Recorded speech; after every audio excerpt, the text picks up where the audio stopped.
Restitución de tierras y cultivos ilícitos. Continuamos con nuestro tema del día. Son 12 años, como decíamos anteriormente, que se ha cumplido la ley 1448, una ley que fue construida en el marco del proceso de paz y la cual se busca darle garantías y beneficios a las víctimas en medio de este proceso que ha avanzado. Pues vamos a hablar precisamente de cómo estamos en tema de restitución, sustitución de cultivos y también de cultivos ilícitos en el Gran Santander. Es martes de cifras y aquí en nuestra pantalla nosotros vamos a contarles las cifras de la semana en este tema. Pues hablemos de sustitución de cultivos ilícitos. Los proyectos de sustitución en norte de Santander están en municipios como Sardinata, Tibú y Cúcuta y son cerca de 3.000 familias las que han sido vinculadas al proceso de sustitución de cultivos.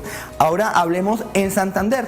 Son alrededor de 1.800 familias y se benefician de proyectos productivos. Cabe recordar que la mayor injerencia de estos proyectos se da en norte de Santander, porque ya vamos a darnos cuenta que en norte de Santander precisamente es donde aumenta la hoja de coca y el cultivo de hoja de coca, la cual se ha buscado erradicar de varias formas en los diferentes gobiernos.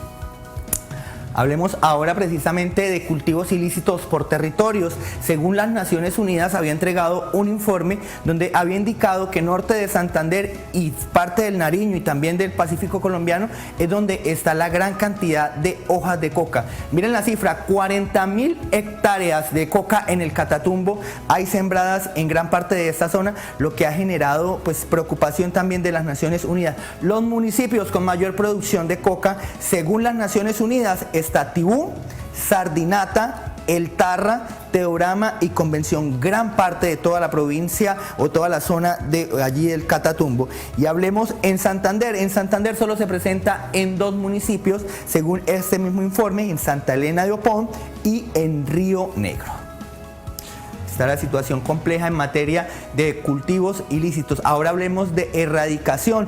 Cabe recordar que ha habido varias polémica frente al tema de erradicación porque se hacía anteriormente con glifosato y se dijo que no se podía hacer la Corte Constitucional ante contaminación y también que podía afectar la vida de las personas. Luego se estaba haciendo manualmente en las zonas donde hay bastante complejo, pero no se ha podido llegar a todos los territorios. En norte de Santander, solo 2.000 hectáreas se han erradicado de hojas de coca. De las 40.000 es una cifra bastante irrisoria y mínima, y en Santander solo 200 hectáreas se han sido erradicadas de la hoja de coca. Ahora hablemos de sustitución en norte de Santander. Ha iniciado desde los anteriores gobiernos un proyecto o proyectos de sustitución.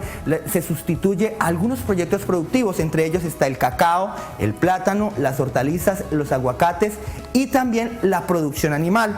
En Santander, en estos dos municipios, se ha identificado la producción de maíz, de verduras y la producción animal, lo que ha llevado a que se cambie por estos cultivos o por estos procesos.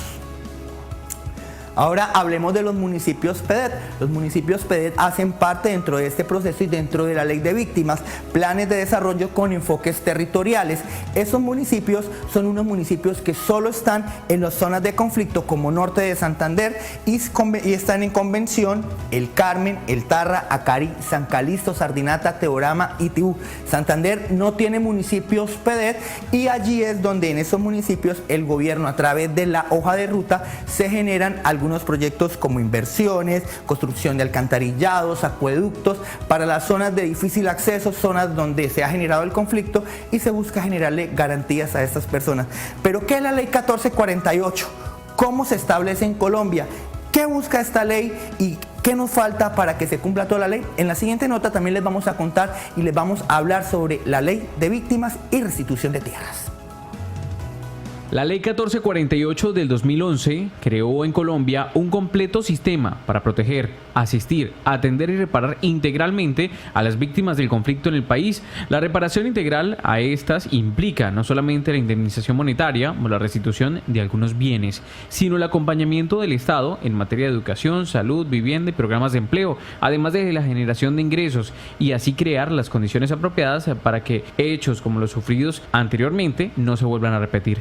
La La ley ampara no solamente a quienes sufrieron de desplazamiento forzado, despojo o abandono forzado o de tierras, sino también por homicidio, secuestro, tortura, desaparición forzada, reclutamiento de menores, minas antipersonales y delitos contra la libertad sexual. Dentro de esos aspectos a estudiar está la condición de las personas víctimas del conflicto armado.